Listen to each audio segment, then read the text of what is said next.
Rose Petals Chapter 6. Shiho was half asleep when her phone rang.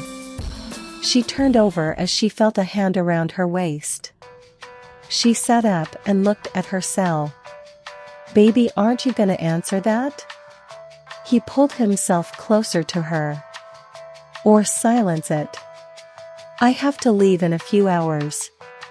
She looked back at the number. It was Maya. She pressed the silent button and decided to text so as not to disturb her lover. "What is it?" "I forgot the work number the school gave me. I need it for the intern." Maya texted back. "Where is it?" "On the table in the kitchen where we keep mail." "Seriously, Maya? This is my only day off and Yoshiaki is here. You know how busy he is." "Sorry." She got up and slipped on her robe over her nightgown. "Aw, come on," Yoshiaki said, grabbing for the covers. He sat up. "Where are you going?" "To the kitchen." "I'm thirsty, you want something?" He grinned. "Yeah, hurry back, I already know what I want." Maya stared at her phone waiting for Shiho's text. She looked up at the receptionist who glanced at her occasionally. "I'm sorry. I thought I had it on me." The receptionist nodded and went back to her typing. It was a few moments before she received a text back. She silently thanked God. She could tell that her lack of being prepared was annoying to the middle-aged woman, and knew that her thoughts were probably young people. As if she was never young. Besides, mistakes do happen and no one is perfect. She repeated her work number to her and watched as the woman began typing at such high speed. "Is this for part-time or full-time?" "Part-time." "How many hours?" "3. The most I can do is probably 4. I think 5 would be pushing it. I have other arrangements." She smiled at the woman who smirked and continued typing. "How many days?" "Just 1, I think." "Are you sure?" "Don't want to intrude on your prior arrangements," she said rudely. "Yes, I'm sure." "Okay. Well, we only have 2 available spots. Cafeteria and cleaning. That has nothing to do with pre-med. Take it or leave it, dear." She looked up at Maya through her thick-rimmed glasses. Maya didn't know why her school insisted on her interning so early. Just then Dr. Tanji walked in. He smiled at Maya, who didn't give much of a smile back. She felt that she was being bullied by the receptionist. Her class ID number, although limited, was to intern, to learn things medically, not cooking and scrubbing toilets. "That's not an intern, that's an unpaid job, lady. Like I said, take it or leave it." The doctor quickly interrupted. He glanced over at the computer screen, reading the numbers as if recalling to mind something. "She is right, you know." He winked at Maya. The receptionist looked at Maya and then back at the doctor. "I know what her code means, but there's nothing else we have for the amount of time she is willing to work." He looked back at the screen and then at Maya. She knew what he was thinking and quickly set up to defend herself. "That's all the time I could put in for now." He thought for a moment. "Would you mind working in our chapel? They're short of staff. And because they go around to every floor, especially to the critically ill, you'll be able to observe a lot. It will also help you determine if you really are cut out for this type of work." He looked over Maya. The receptionist cleared her throat, an obvious sign of jealousy. She looked at Maya. "Well, which is it?" she said bluntly. Maya thought for a moment. Maybe the cafeteria wouldn't be such a bad idea. She hated seeing people in pain, suffering in such misery. If it was up to her, she would have chosen a small pediatric or GYN clinic instead, but her pre-med advisor chose to place her in a hospital, and one that was rumored to be haunted. Okay, I'll give it a shot. He turned back to the clerk. Put her down for Thursdays. He looked at Maya. When school breaks, you can pick up more hours. Thank you. She bowed. No need. If there's anything you need, my office is located on the 13th floor. Stop by any time. My door's always open. Smiling, he bowed and excused himself out. After the receptionist finished typing, she printed out Maya's worksheet on a small comp card. It had her schedule location and who she was to report to. You start next week. I'm assuming that you have morning and some afternoon classes, so you would be on the evening shift. If you can't make it next week, report to Sister Kashiwa-Ain, let her know ahead of time. Her last words were blunt. Maya nodded in agreement and took the card. She bowed. Thank you. Maya stared down at her card, sighed a relief, and opened up her tote bag. She took out her agenda book and placed the comp card in it. She could sense that someone was staring at her. She looked up. It was Dr. Tanji. She hadn't noticed before, but he looked quite young. Too young to be a doctor. He looked like a college student. Possibly a few years before her, maybe a senior. She bowed, her eyes never diverting from his. He bowed back with a smile. I wonder how old is he? She watched as he turned around to press the elevator. He looked back at his watch, then at the elevator again, then turning to face her. He smiled. She felt awkward, not knowing if to carry on a conversation. Thank you again. You're welcome. He looked back at his watch. I'm sorry, if you'll excuse me. I'm supposed to be meeting with some of our sponsors, but this darn elevator seemed to be stuck. Oh, no problem. Maya smiled. If it's not too much, I would like to see you again. He looked back at his watch. Before Maya could answer, he excused himself one last time and headed for the stairway. It took almost 10 minutes before the elevator opened to the 5th floor.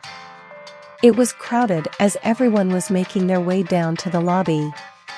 She was pushed all the way to the back, elbows jamming into her. You would have thought that people would have the decency to remain in their little space when it was this crowded. There were two older guys that she stood between. One was busy arguing on the phone, possibly with his wife or his sister. His credit card was being charged a ridiculous amount for only God knows what, and he was ready to cut off the recipient completely. The other guy to her left made her feel uncomfortable. He was a little bit taller than her and would glance down at her breast, his eyes bulging while he licked his lips.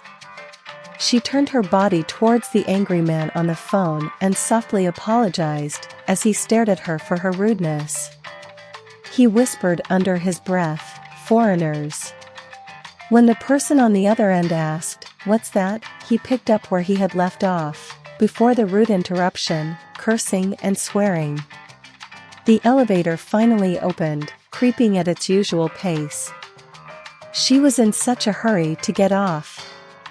Finally, she was able to squeeze herself between a few people, apologizing again for her rudeness. She looked back at the man that had basically sexually assaulted her with his eyes. Was he following her? She felt her feet begin to move faster as she looked around for help. He was following her. She walked faster and faster, almost to a slight jog, looking back a few times to see how much distance was left between them. His movements were also speeding up, keeping a few feet behind hers. Maybe she should start screaming and acting historically. It will surely grab someone's attention and might scare him off. She can act the part of a lunatic. That would have worked if she wasn't in a hospital setting. She didn't want to end up on the haunted 13th floor. She also thought about turning back around and making a run for it. But the thought of passing him made her heart sink. She knew if she was to go outside, things wouldn't fare any better. Who knows what her fate would be? It wasn't uncommon for a woman to be kidnapped and sold to some traffickers. Staying in the hospital was her best bet. Maybe she could spot a security guard somewhere. Odd enough, there was none in sight. They had probably started their rounds around the hospital. She was surprised how vacant and empty the hospital lobby was. Most visitors had already left and there were fewer or no staff on posts. The desk clerk had gone for a quick break. She spotted the familiar head of red hair and walked towards him. Looking back as she did at the man, she ran up to him with her head down, accidentally bumping him, causing him to drop his phone. Dui bu chi. Jin dui bu chi. Wrongfully speaking Chinese. She corrected herself to Japanese, again looking back at the man approaching. She closed her eyes.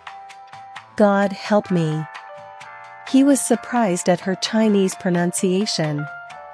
He didn't even know she could speak another language other than her native tongue, whatever that may be, and Japanese. But Mandarin, what was the odds of that? There was more to this mystic beauty than he could imagine. Ren looked at her and then at the husky figure approaching their direction. He noticed that he kept his hands in both his pockets as his stocky appearance came closer. He wasn't sure what he was hiding or if he had any kind of weapon. The man's eyes were lustful as he continued to lick his lips. Then he let out a yell, "Hey, wait!" Rin could feel her heart thumping and her body began to shake. He heard her whisper again, "God, please help me." He wrapped his arms around her shaken body and stared at the man. "Honey, what took you so long? I was just about to call you." He stared down at her intensely. His gaze for the first time was reassuring. Maya looked up at him as if it was an answer to her prayers.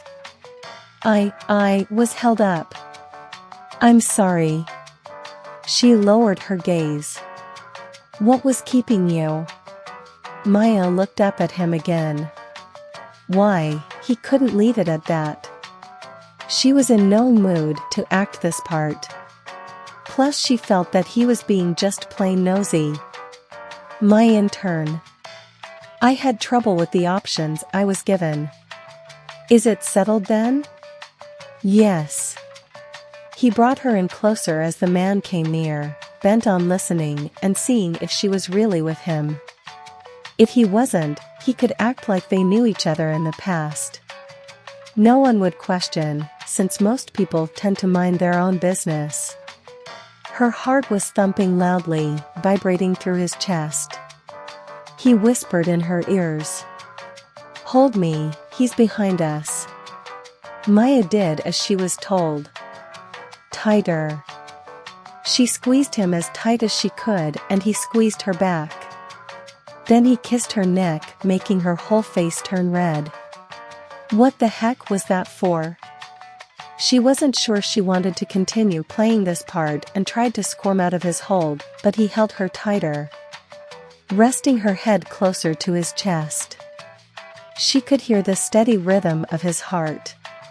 She knew hers was a mess, for she was truly afraid. She heard the man yell out again, "Hey! What was with this guy?" Rin moved a strand of hair from her face. He said out loud, "I just miss you, that's all." The husky man smirked and slowly walked away, talking underneath his breath. Some guys just have all the luck. He stood for a few moments as the scent of roses engulfed him. He breathed in, smelling the fragrance all over her. She stood there for a moment. When she was sure that the madman had left, she pushed him as hard as she could, causing him to slightly fall back. "Is this the thanks I get for saving your life?" He picked up his phone, looked over it and sighed. "Good, not broken. Thank you." She looked out into the parking lot. Ren did the same. They could see the man making his way towards a brown van that was hastily parked close to a tree, which had overshadowed it, making it more dark. Who knows what was in that van? Maya shivered at the thought. Ren looked back at her, placing his hands in his pockets. "You know he could be back any minute. You should wait here." "For how long? It's almost 7 and I have a long bus ride back. I don't want to miss my bus." She grabbed him quickly as the man again appeared, this time pacing the parking lot like a deranged person. Ren held her back, staring at the guy who for a few seconds looked at them. "I'll give you a ride." She looked up at him. "No, thank you. I'd rather take the bus." "Why not?" "'Cause I don't know you. Besides, you could be just as crazy as he is." Ren let go of her. "Are you kidding me? Then why you forcing yourself on me?" "I'm not forcing anything on you. I didn't think you would take it this far. I was just trying to stand near you." I don't believe he would have tried anything with someone present. "You know you threw yourself on me." "I did not. I bumped into you." "That's how you put it. Use me and then throw me away, huh? Besides, you have an image to uphold, don't you?" She stared out the window again. The parking lot was almost empty. A few cars remained, either from workers or emergency patients. It was almost 8, and the wards were closed for visitors. She noticed that the van was no longer there. Was he cruising around looking for his next victim? He looked at her, surprisingly. "Didn't know you knew anything about me," he smirked. She continued. "You're an idol, so I was told. You wouldn't do anything crazy. At least not in public. But privately, I'm not sure." The van had appeared once again, closer to the lobby entrance. He looked down at her. How did she know? He remembered the scene at the airport, with the crowd and paparazzi. She had quickly knelt down in hiding when she thought the prowler was looking back at the hospital. "You gotta be kidding me. Is that how you're rationalizing this? I took it a bit too far? Are you this naive and foolish?" She looked up at Ren. "I don't think I'm being foolish, and I am not naive." Maya hated hearing that word. It reminded her of Shiho's taunts. She stood back up. "I don't know you or what's in that head of yours. What if you had the same dirty thoughts like him?" She pointed at the crazy guy, who was still pacing the parking lot, before jumping back into his van, making his way across the street, to another parking lot. "I know for a fact you won't act on it here, but if I was just to give in and have you take me home, then what? I have an image to uphold, remember, whether it is publicized or not. If I was crazy, as you put it, and do something to you privately, then I would still be ruined. You can rat me out, you know." Leaning in closer, he spoke in a deep, horrific voice. "Unless I silence you and throw your body somewhere." His stare intensified. She backed up and began to walk away. He grabbed her hand. She pulled away quickly. Geez, I'm just kidding. At least let me walk you to the bus stop. I'll wait with you until you get on. She thought for a second and nodded in agreement. If that man were to come back, she wouldn't be helpless. They walked side by side in silence. She removed a strand of hair from her face. The same one he had removed earlier. He quickly glanced at her. She was truly beautiful, with her deep almond-shaped jade eyes. He had seen eyes like hers on a National Geographic poster. She had a canny resemblance to that young exotic beauty from a Rajasthani tribe that was on the front cover. Mr. Chinnan pulled the car up to the entrance. Rin waved at him. He walked up to the car and tapped on the window. Mr. Chinnan rolled his window down. He smiled at Maya and then at Rin. This was the first time he had seen him with a girl before the darkness of the night, while the coming of evening. Even though the sun was setting, it was still an unusual thing. She didn't seem like the typical groupie or the women he would have his late-night rendezvous with. He knew all too well about it, for the poor guy was always the getaway driver, as if he was in some sort of hold-up. He was sworn to secrecy, never to tell Mr. Shima. Nope. She was not like them, she seemed angelic-like. He remembered how Rin once was, when he had brought home his first girlfriend. His first real and only relationship. He was like this, very attentive. But this girl was definitely not like her.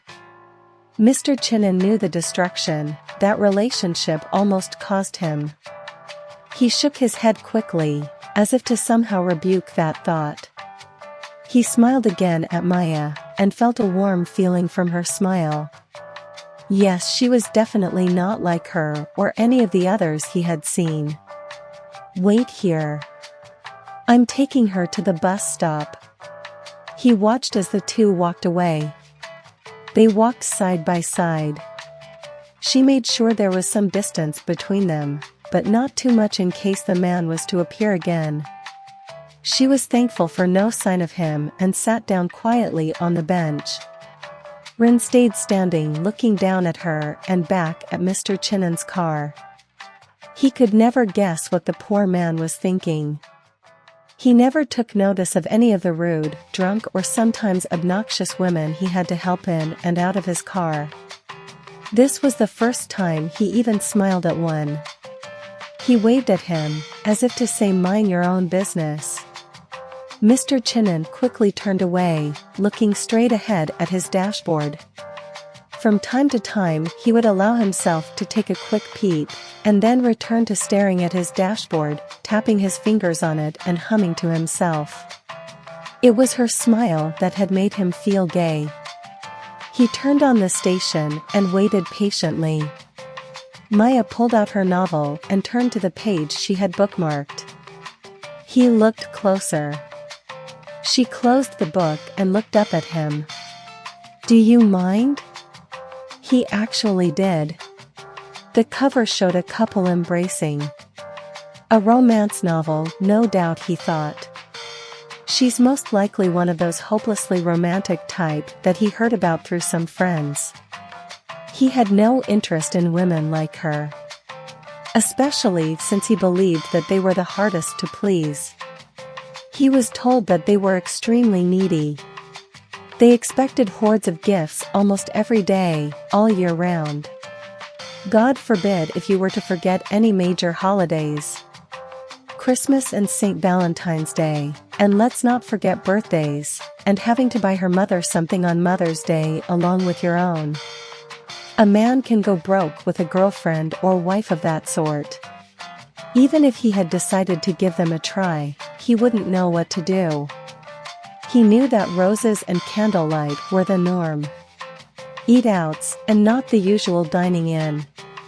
He would probably have to say, I love you, millions of times until her ears fell off or his mouth shriveled up. His bank account would always be in the negatives, spending and buying the same things each year: teddy bears, flowers, the expensive ones being roses, and candy. Not the cheap bar ones, that you can get near a register or snatch up from a convenience store. Nothing but the imported Swiss kind, with some weird foreign name like truffles. What the heck was that anyways? He would probably have to change his love life pattern, which was more like a thank you for your time and goodbye. If he ever thanked them at all. It was more like their clothes being hurled at them as he shoved them out the door, slamming it shut. Mr. Chinnan would be waiting at the bottom steps as he guided them to his car. He never spent Valentine's Day anywhere else but the hospital. He would probably have to change that too. Most women wanted a romantic evening with their significant other. St. Valentine's, a day that every girl wanted to be surprised. He couldn't understand the surprise part of it, when nothing was ever new. Another year with the same old theme. Red, white, pink and roses. And that winged guy in that white cloth diaper, with his bow and arrow. What was up with that? Some would say, he's like Santa. But Santa was real, and even the way he's depicted is adorable and not creepy, like a grown man wearing undies. Besides, how could any rational person think that being hit in the heart with an arrow would make you fall in love, instead of bleeding to death? He knew there were companies who made a lot of money during this time. He could never fathom him being one of those gullible guys increasing a company's stocks and revenues, all for the sake of love. Even if he was to have a date on this day, he would show up empty-handed.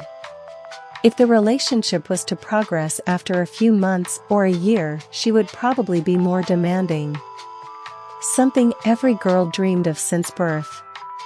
A wedding, holy matrimony. No matter what type, even the hostile ones wanted to have a wedding. Showing off to her family and all her peers of how beautiful she looked on her quote-unquote special day. No way this type was for him. Not for him at all? He was more of a James Bond 007 type guy. Though it is hard to believe, and most people did not know that, Bond was once in love and was married. And like him, tragedy had changed his view on life.